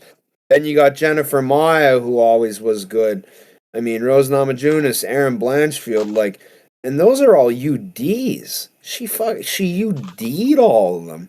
So it's really hard, man. It is really hard for me. I've been going back and forth, back and forth, back and forth, back and forth, and I just I think that Valentina should have experience, and she should have the overall tools and abilities to beat Fiorot. Especially being how many times world champion that she has been, and she's been in high pressure situations and knows how to handle herself, and isn't just a one trick pony. She's most famously known for training Muay Thai out of Tiger Muay Thai, but as we've seen, Valentina has her, you know, she has her abilities on the ground, and like, yeah, she had that once, fluke sub loss, but she avenged it, and there was the draw and everything else, and she's back on top with the belt. And I mean, I just don't think Manon Fiorot is the girl to do it. So I'm riding with Valentina Shevchenko money line plus 110, and I'm not even gonna take like her spread.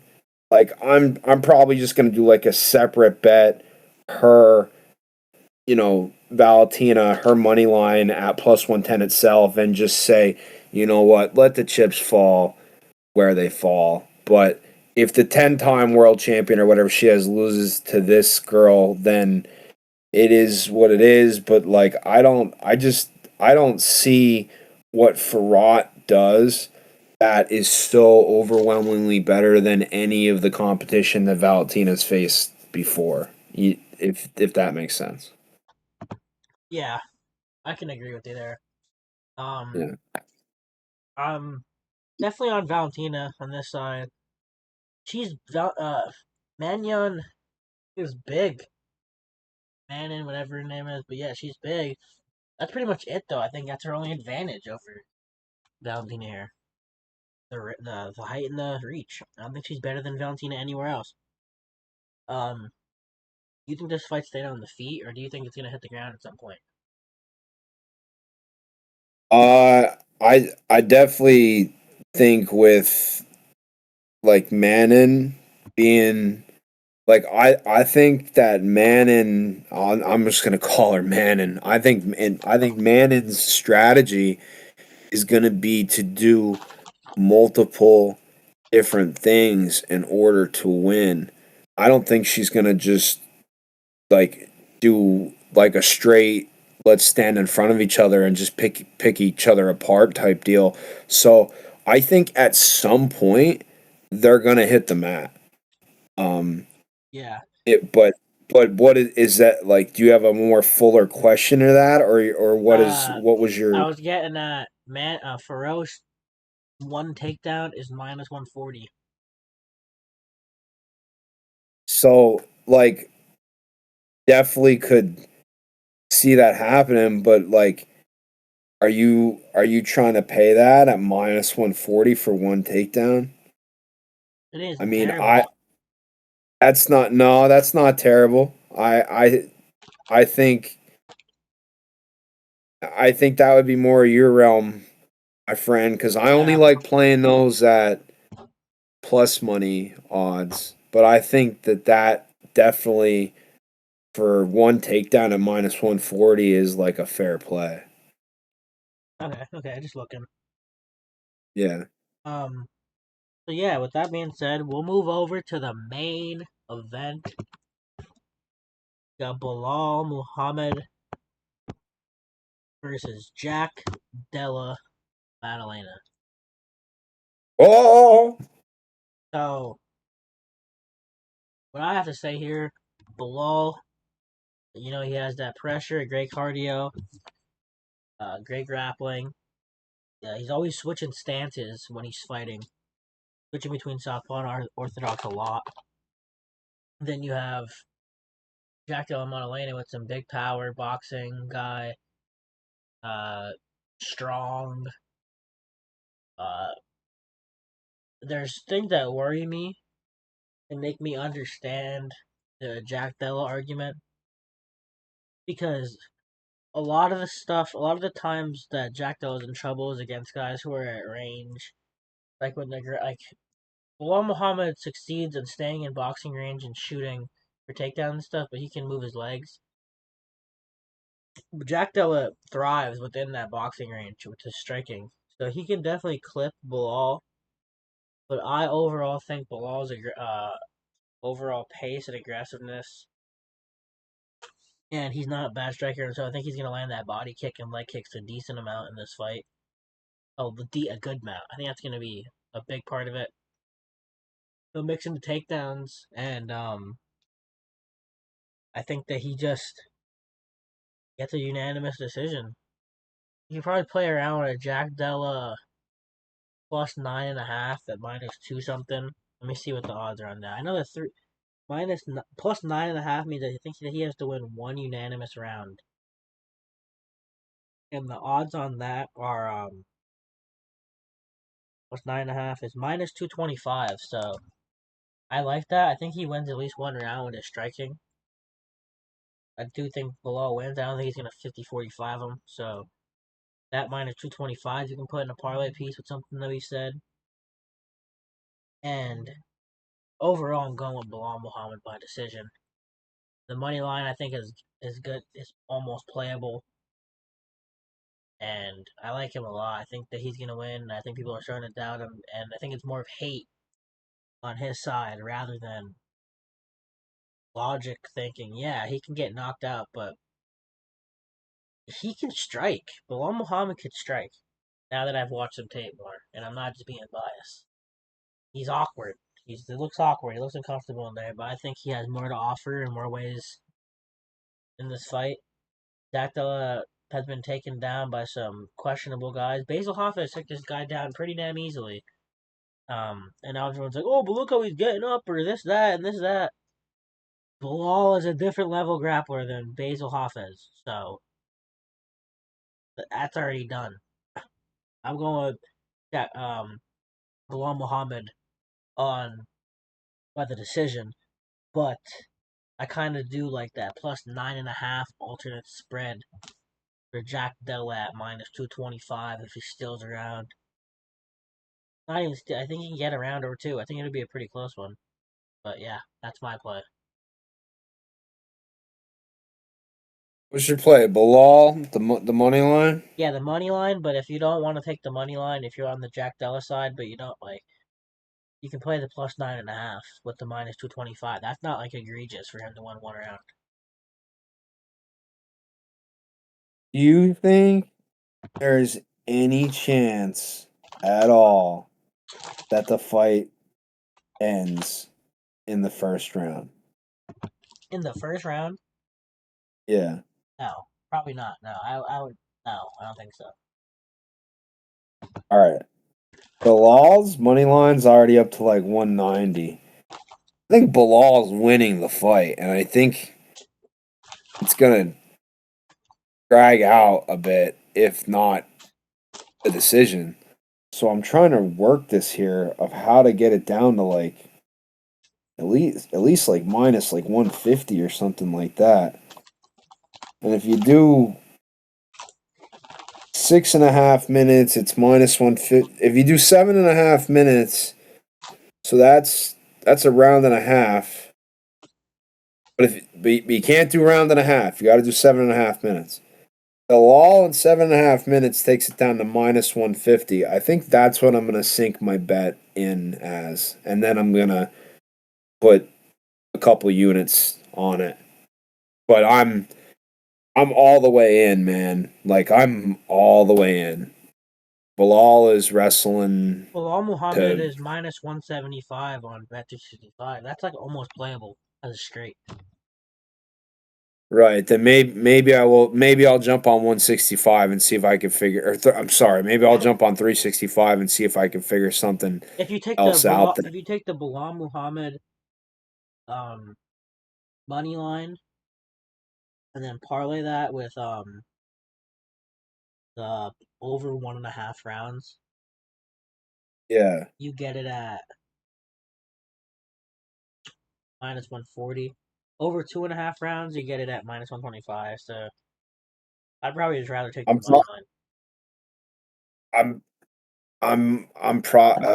Well, I really wanted to get him minus 150 or lower because of how confident I am on him. So yeah, the minus 140 for the over 1.5 and him. Yeah, that may even be what my strong take is going to take, and then maybe I'll play around with backing it up some other different way. But that's where I'm at with that. It's Belal and it's his fight, and he doesn't lose. Like, all right, so for the now that we're done with it might be a long, borne out, more boring, drug out wrestler fight, but Bilal is going to control the hell out of Jack Mella, and he's just gonna grind him to death. All right, that's all I have. So I before we build the parlay, we might as well talk about the gem underdog. And is it going to be Valentina? I mean, like I said, with what we have to work with and like what the options are, I'd rather back the 10-time and current women champion as the underdog compared to anything else that's on the card. Yeah, I agree.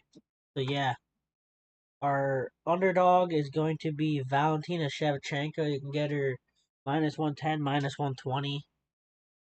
I think that line might move to a favorite, possibly. It depends, because I think casual money's going to come in. They're just going to blindly tail the name Valentina Shevchenko, you know? No one really knows who Mannion Fiorot is, like, at all. Fiorot, whatever. No, not at all. So, take that with the line. I think you get that sooner rather than later. But get at -120, -110. That's our gem dog. And then over our gem parlay, we're going Jose Aldo, right? There's only two of us, so if we go, Aldo. no, I'm saying if we do, yeah, I want to say something different. We go Bilal Muhammad by decision and Jose Aldo by decision. We get to mine. What do you have that on? Can you get that on DraftKings? What do you have that at? Yeah, but Mike, I'm telling you right now, I think you're getting too reckless because Jose Aldo can put him out if he puts together some good shit. But hold on, I'll throw it together for you.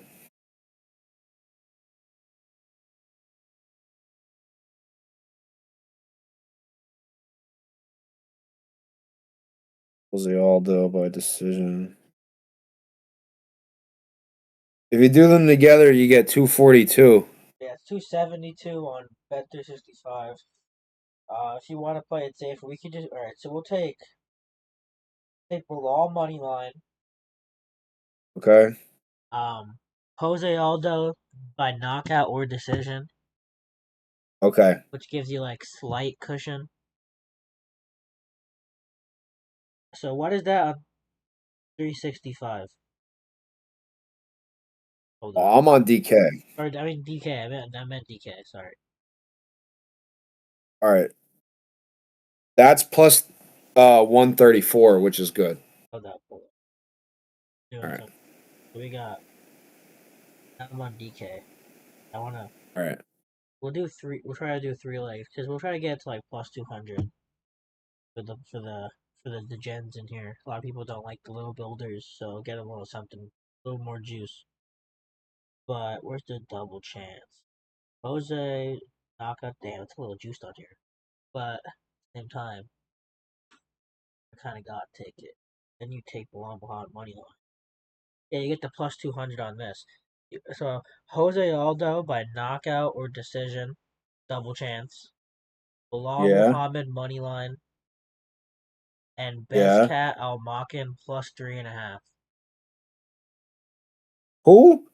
Bezcat plus 3.5. Oh, Bezcat. Plus 3.5. Bez winning method. Bezcat plus 3 fight limits. Plus 200. Plus 201. Yeah, let's rock and roll with that.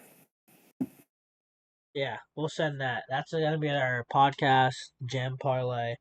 So I'll say it back to you, even though we'll have the graphic up most likely. All right. Bilal Muhammad money line. Jose Aldo to win by knockout or decision, double chance. And Bezcat or Bexat Almakhan plus 3.5. Alt spread. That's a DraftKings line. That's plus 200. So Valentina Shevchenko, our underdog, and then that's our parlay. Bexat plus 3.5. Jose Aldo knockout decision, double chance. Bilal Muhammad money line. We set a parlay earlier with Bexat, so I'll give you just quick before we log off, I'll give you prelim parlay. We had Young Lee plus 3.5 on there. And then you like Mike Mallot, don't you? Yeah. So I think he's gonna win by sub or decision like 100%. I think as soon as they hit the mat, I think he's literally gonna to grapple the fuck out of Charles Radtke. yeah. So if we go for a prelim parlay. Yeah, you don't have to take this. I'm trying to see if there's anything better available, but are you more confident in Young Lee plus 3.5 or Mike Mallot? I mean,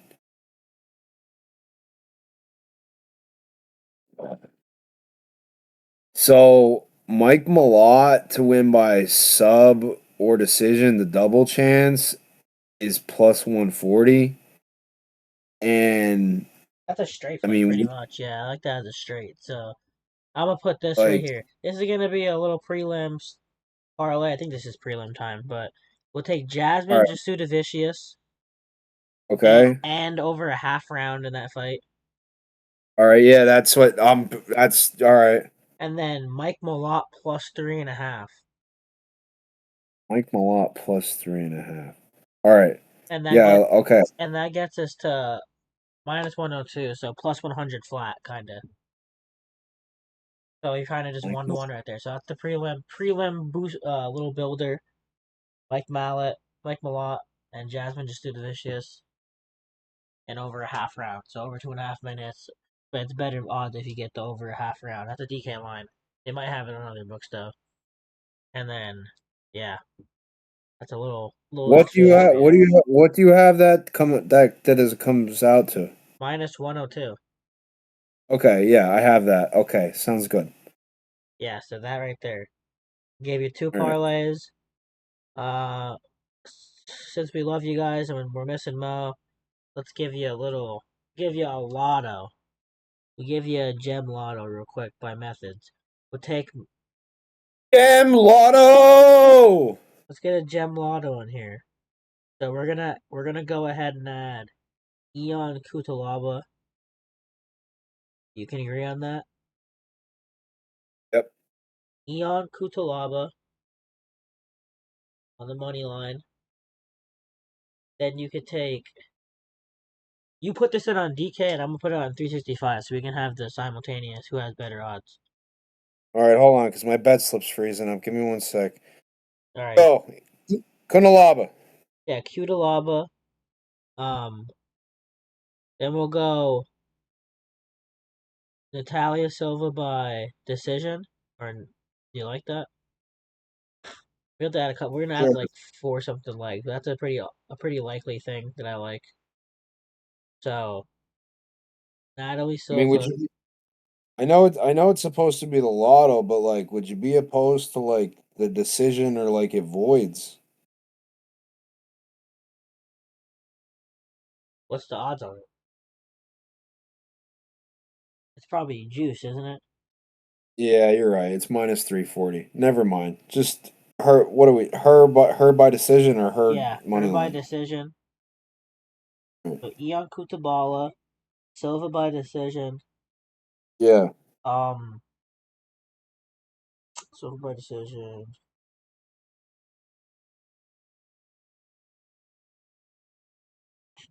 I'm just trying to look around the board real quick. We could take. Navajo by KO. Oh yeah. I almost forgot about Navajo. Yeah, Navajo by KO. I mean, that's plus 481 right there. That's So we're almost there. One more pick. So Barriault by KO. what the fuck is Kutalaba? I can't find it. Dude, Barriault by KO. It takes us to That's plus the 19. PFL. That's what. Wait, why can't I find Ian? Oh, I found it finally. I'm at plus 500 on here with the three legger. So, what else? We already have Aldo and something. Shevchenko's the dog. Olliot by KO. Mark Andre Barriault. Should we just take him on the money line, or should we take? We already have Jungle in them, but it doesn't really matter. Young Lee. Well, if you do no, don't do Jung Long Lee because we don't. He's already in something. No, he's not. Remember, we did. Did we take that off? Did we just take that off? What was our last? What was our last pick? The pre. We got well. The prelim one was Jasudavicius and The over round, yeah, and like like, Mallot plus 3.5. So we didn't use Jung yeah. Young Lee. Jung Young Lee All yet. right. Well, then use his what? The plus 3.5. Hey, oh, young Lee plus 3.5. What does that bring it to? Well, that's what I was asking you. What was I picking? Put the plus 3.5 with that. See what it looks like. All right, hold on. Because I added Barriault on there on accident. That's plus 796. Lee 3.5, Navajo KO, Natalie decision, Eon Cutelaba money line is plus 796. Yeah. Yeah, you can chalk that up right there. Plus 7 I something. mean, Well, I kind of want to get it to plus 1,000. You know what I mean? Have that real Lotto. Plus 700 is the so Jung Young Lee. Here's how I'll do it. Let's see if this works. Method of victory, double chance.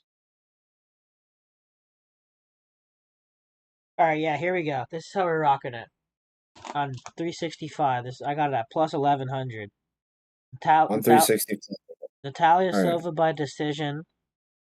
Navajo Sterling by knockout. Ian Cutelaba moneyline and Jung Young Lee by knockout or decision. But no. Wait, what was the third one? Third one, Cutelaba. Just regular. Yeah, moneyline. All right, hold on.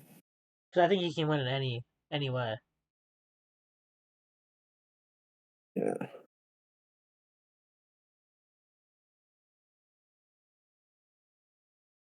I have it at 1100. 1114. So 10 Navajo, bucks. $10 wins you 121 total return. Navajo KO, Cutelaba money line.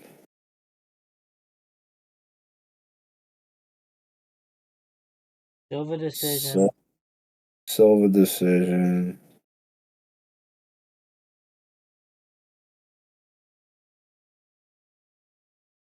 And what was the other one? Jung Young Lee knockout or decision. Young Lee.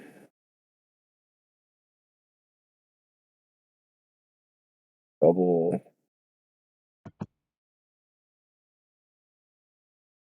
Yeah, I have it. Over 1,000. All right.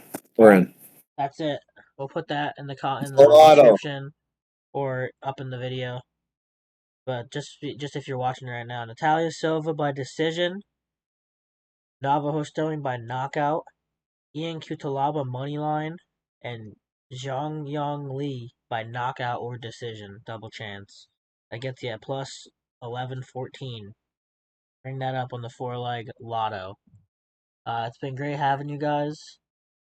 We're at the 2 hour mark, folks. So we're gonna start. We're gonna get headed out here. As always, this was brought to you by MMA Gems from Fate Factory Discord. Our Discord committed. Not just MMA either. Most of our plays are free, and me myself tap a variety of sports. So does Unc. Um, so check it out. We'll put that in the description. Get over. That's a free community. But for our top plays and picks, and see what we're actually locking in and sending out with max confidence.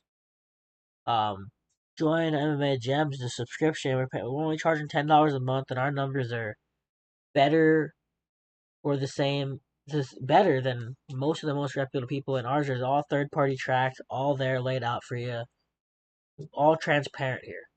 We lose together, but our numbers don't lie. And for $10, if you don't profit from your month, we will extend it for another month. So that's 4 or 5 fight cards. 4 fight cards for $10. Probably over 50, 60 fights. You're talking less than $1 per fight here. You're talking cents. It's worth it. So as always, Yep. join up. It's been great. And Let's cash, boys. All right. Well, me and Mikey boy are about to head out here from Montreal. Like I said, we're gonna load up the extra large caliber buckshot because everybody said we're hunting down some moose, or we might have some moose coming at us. I don't know, man. I've been paranoid about this moose the whole time we've been out here, but we're gonna get going. It's getting colder as the night goes on. We got some decent weather, no snow. Once again, I still think Montreal and their athletic commission cheats, so hopefully Saturday we won't see that. But come through MMA Gyms and brought to you by the Fade Factory Discord. You can only find our information, firsthand there.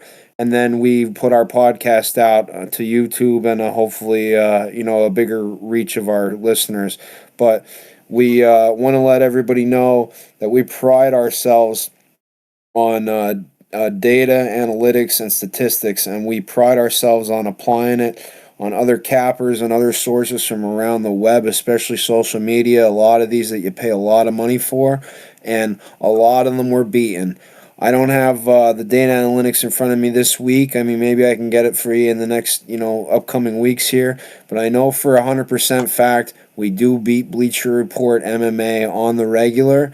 And if Greg Ivory, if you're listening to this, then now you know that UncMMA is back, and now we're going mainstream. So we'll see you all a boot on Saturday, as they would say in Canada. And from myself, the rest of the boys at the Fade Factory, Mike will do his send off, and Unc's out though.